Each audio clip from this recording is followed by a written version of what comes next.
Hey everyone, it's been about a year and a half since I made the last update on the channel.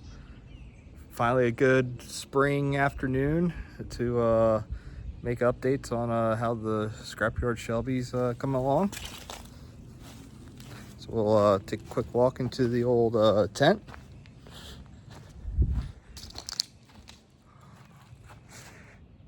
That's not where I put it last.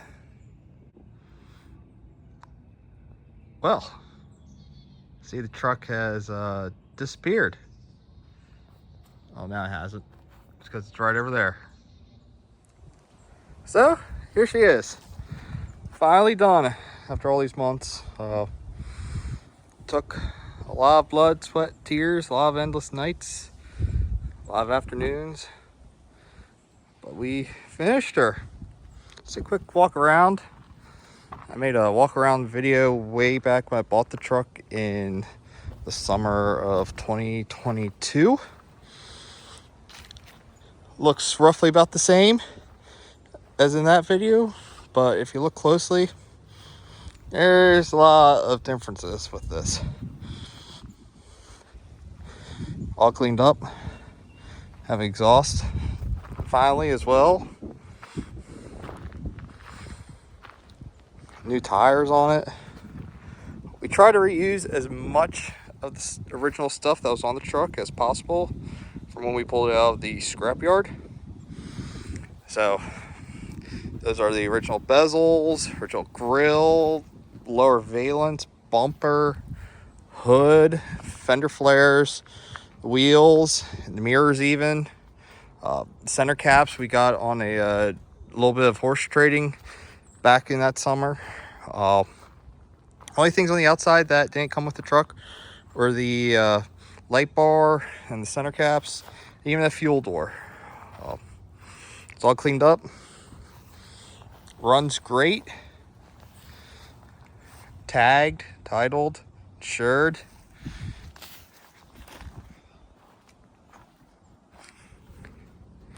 Representing the old Shelby Dodge Automobile Club. The biggest change of it all is the interior. Let me take that key out real quick. As you can see, it is finally the correct shade of red.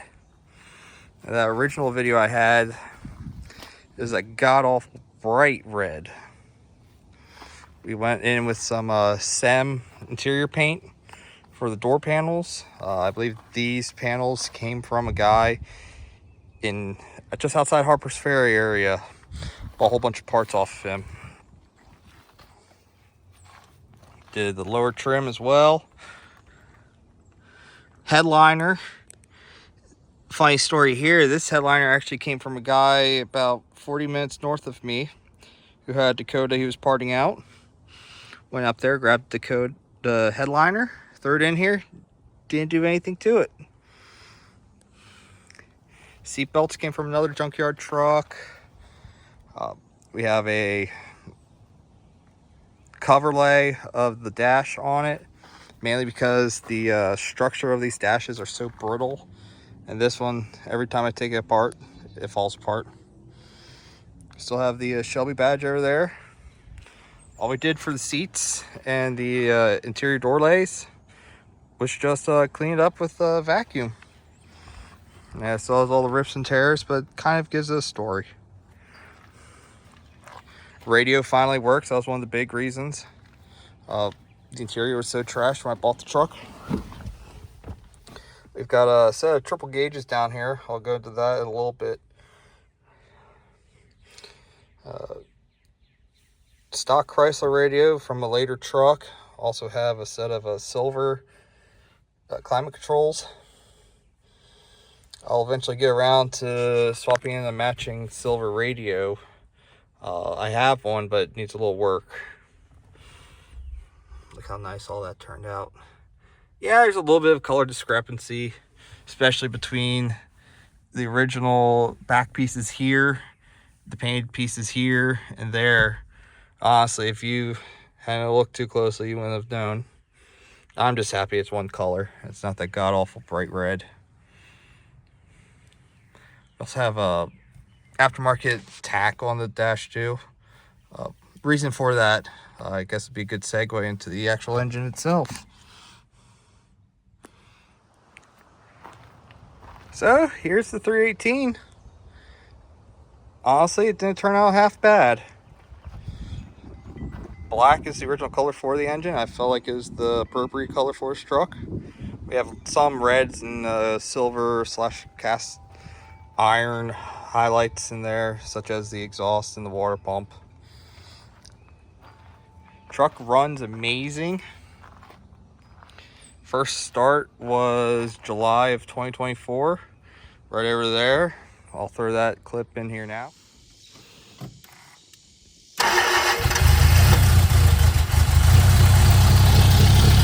Yes!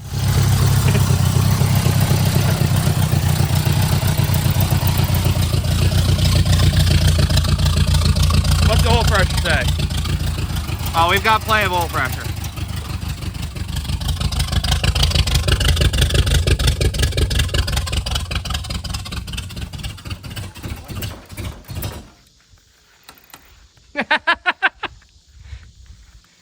What's the thing say? What thing? The box.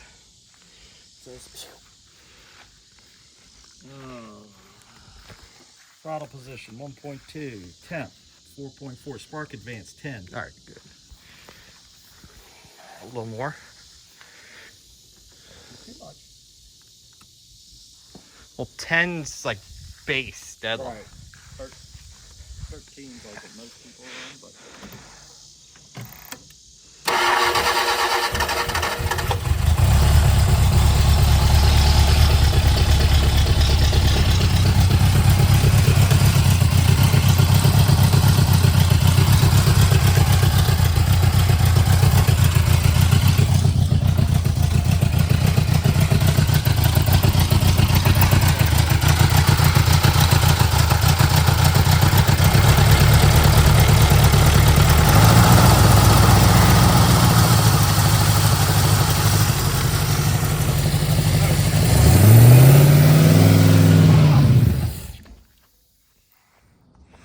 Yeah, I'm shocked with how well this truck was built by myself.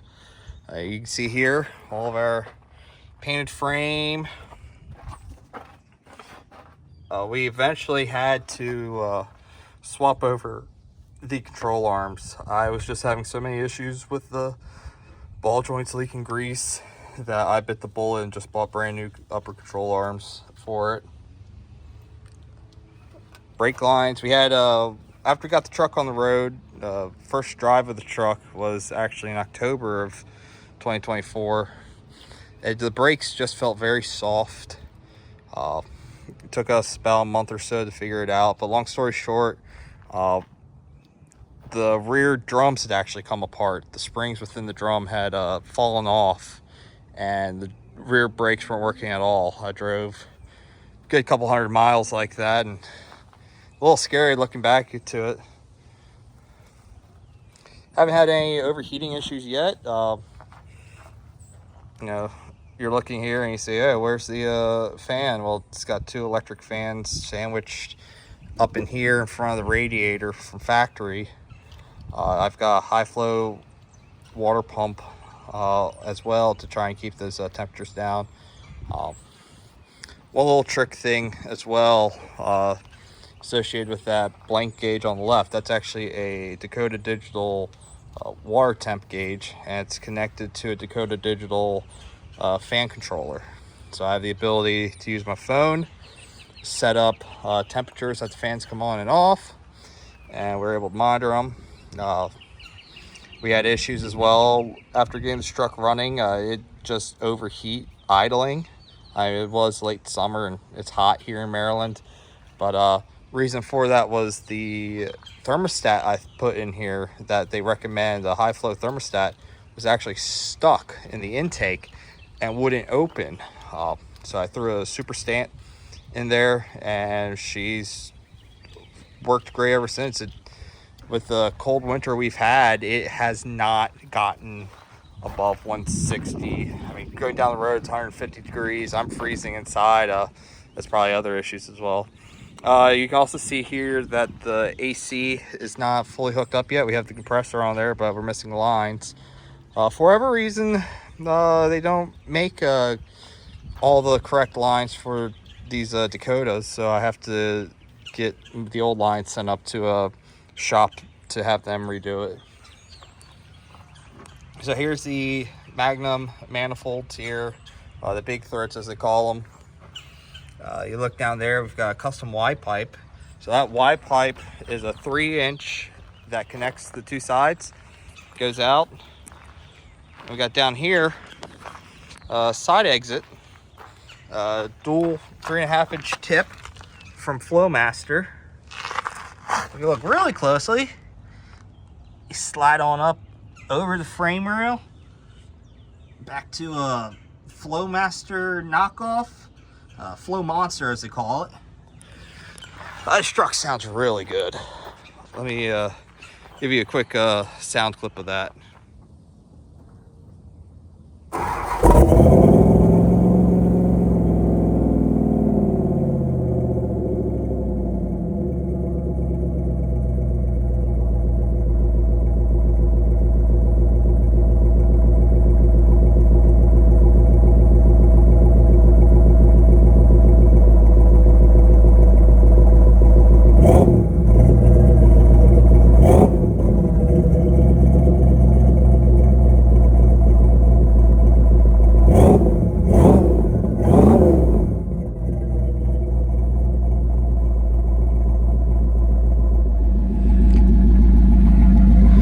You hear a little chop from the reground 360 cam I put in it.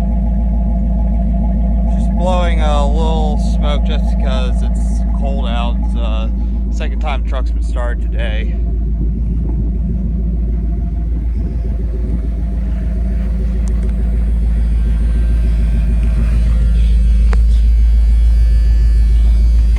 So here's a little more of that digital gauge there. Matches perfectly with the rest of the truck.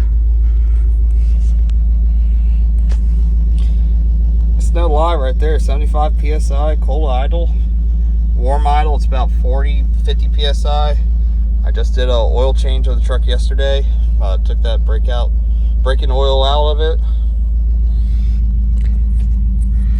We've got 785 miles on the truck since the rebuild. This was a very cold and snowy winter out, but yeah, this truck's turned out great. Like I said, the first show was back in October. We took it to the Wings and Wheels car show at the local Navy base's museum. From there, we've had a couple other smaller car shows, Cars and Coffee.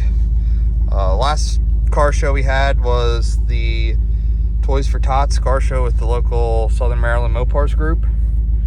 At that show, the truck actually won first place for its category, which surprised me. It shocked me. So, this truck's done good. This truck, I'm happy it's turned out the way it did. We'll take it for a quick spin here.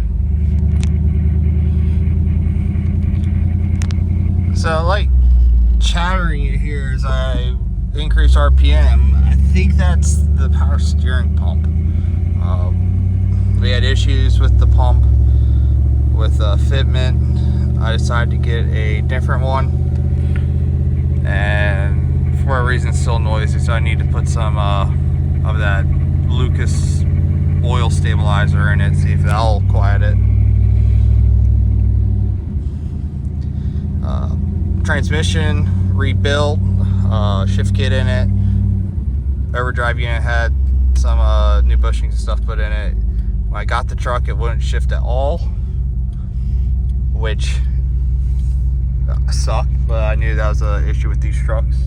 And you know, the torque converter also seemed to be broken as well. The snout on it had broken off.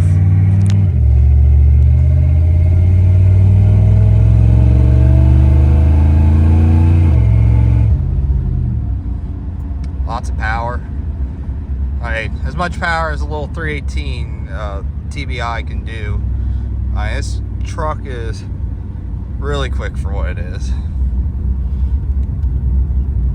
It's made me rethink what a little 318 can do.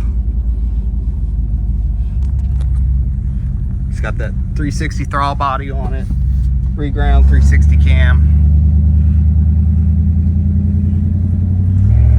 I think next thing for the truck would be a RPM air gap intake from Edelbrock with a Steiger adapter.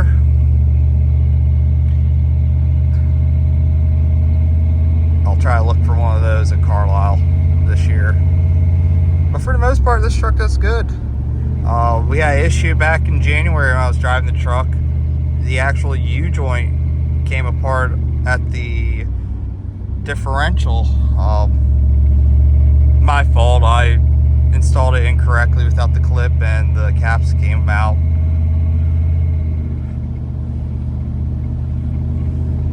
Otherwise, the first big drive of it for the Eastern Mopar Classic, I ended up putting about 100 miles on it that first night, and it shocked me. It was a cold drive, but it did well.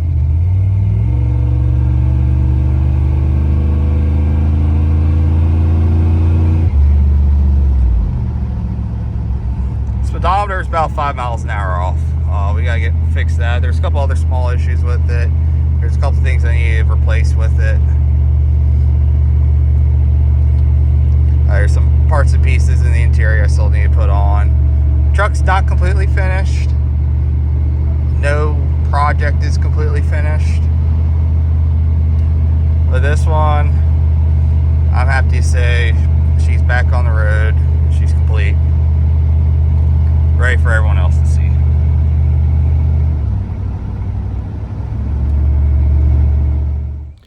So there you go. Scrapyard Shelby, finally on the road, finally able to enjoy some car shows, finally able to cruise around. This year is going to be very busy for this truck. We already are signed up and participating in Drag Week 2025 in the Drag Pack group. Happy to be doing that, especially with them starting and ending so close to home at Budge Creek, MIR. We also have Chrysler Nationals in Carlisle coming up. Might have some other car shows, small ones around here, maybe some larger ones later in the year. Don't know for sure yet. Still trying to work on my schedule. So now that this one's done, what's next for the old channel and what's next for me? Well, I've got these two sitting over here, Delmay and Old Blue. Delmay's been sitting like this for the past 3, almost 4 years now.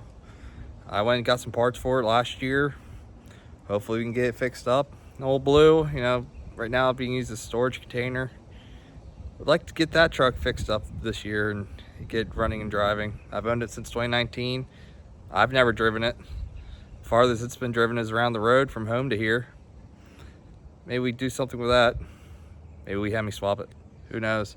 If you want to see more on the Shelby, any more I do, Instagram, joyboy13257. Instagram for this truck is scrapyard_Shelby_312. Appreciate it. Talk to you later.